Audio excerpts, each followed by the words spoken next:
जैसे कि बेरमे का व्यापार के लिए उसके कबीले के बड़े लोगों के ना बोलने के बाद भी जाना, या फिर जेल से अपने साथियों के साथ भागना, बुबा और उसके बेटे को बेवकूफ बनाना, या फिर बंदरगाह पे हुड़कम मचाना। इन सभी सीन से हमें बेरमे किस तरह का कैरेक्टर है ये पता चल जाता है। वहीं पे कुलचेकर के भी छोटे छोटे कॉमेडी सीन्स हैं, जैसे कि उसका दरबार में पी के आना, या फिर उसके दोस्तों का उसकी इज्जत ना करना, अपने दोस्तों को मंत्री बना देना बिना किसी सोचे समझे और बिना काबिलियत के। अब इन सारी चीजों से हमें पता चलता है कि कुलचेकर कितना निठल्ला और अय्याश आदमी है और साला ठरकी भी है। अब देखो ये कनेक्शन इसीलिए जरूरी होता है क्योंकि जब आगे उस कैरेक्टर के साथ कुछ होता है, बुरा या फिर अच्छा, तो हमें वो ट्रेजेडी फील होती है। जैसे कि बेरमे का ये दोस्त मरता है या उसकी माँ मरती है तो सच में हमें भी बुरा लगता है। एक इम्पोर्टेंट कारण ये भी होता है कि जब सारे टाइम मूवी एकदम सीरियस टोन पकड़ के चलती है तो बहुत बार ऑडियंस इमोशनली नम हो जाती है, यानी कि उनकी फीलिंग सुन्न पड़ जाती है और फिर आगे आने वाले सीन्स पॉसिबल हमें उस लेवल पे फील नहीं होते जितने की होने चाहिए। यूँ समझ लो कि एक तरह का फटीग पैदा हो जाता है और इसी से बचने के लिए ये लाइट हार्टेड वाले कॉमेडी जोक्स और सीन्स डाले जाते हैं और इसके बहुत सारे एग्जांपल हमें मिल जाएंगे। जैसे कि एवेंजर्स इन्फिनिटी वॉर में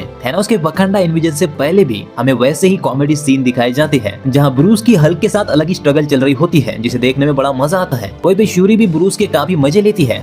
एक मिनट, ये कुछ गलत साउंड कर रहा है क्या? लेकिन तुम समझ गए ना, फिर ठीक है। खैर ये बस एक एग्जांपल है, अगर हम एग्जांपल लेने जाएं तो ऐसे बहुत सारी मूवीज मिल जाएंगी जैसे कि Jurassic park, Titanic, dark night, इनके जैसी बड़ी और सुपर हिट फिल्मों में भी इसका यूज हुआ है। और अगर तुम कांतारा चैप्टर 1 को ध्यान से देखोगे तो ऋषभ ने हर सीरियस सीक्वेंस से पहले कॉमिक रिलीफ का यूज किया है। जैसे कि जंगल में कुलचेकर के सैनिकों को मारने से पहले ही अच्छी खासी कॉमेडी होती है, जंगल में शेर के आने से पहले और कडप्पा आदिवासी से लड़ने से पहले भी हॉरर कॉमेडी वाला मोमेंट क्रिएट किया जाता है जहाँ पे कुछ लोगों की फटी होती है लेकिन उनके फटी हुई सिचुएशन से ही कॉमेडी क्रिएट की जाती है। तो हाँ, बेसिकली मैं यही कहना चाहता हूँ कि ये सोच समझ के बड़ी ही स्मार्टली मूवी में डाली गई चीज है ताकि कुछ बड़ा होने से पहले ऑडियंस इमोशनली रीसेट हो जाए। वैसे मैं तुम्हें बताना चाहूंगा कि इसी टेक्निक का यूज पार्ट 1 में भी अच्छे से हुआ था। अब वैसे तो पार्ट 1 की पूरी टेम्पलेट ही यहाँ पे यूज की गई है पर उस पे हम आगे बात करेंगे। लेकिन मुझे लगता है कि अब तुम समझ गए कि जो मैं समझाना चाहता हूँ कि कॉमेडी फिल्म के माइनस नहीं बल्कि प्लस पॉइंट में आती है। हाँ, ये माइनस पॉइंट भी हो सकती है जहाँ पे कॉमेडी या जोक सही से लैंड नहीं हो पाते और क्रिंज बन जाते हैं, या फिर आप उसे मूवी में इतना ज्यादा घुसेड़ देते हो कि मूवी अपनी सीरियस टोन खो देती है।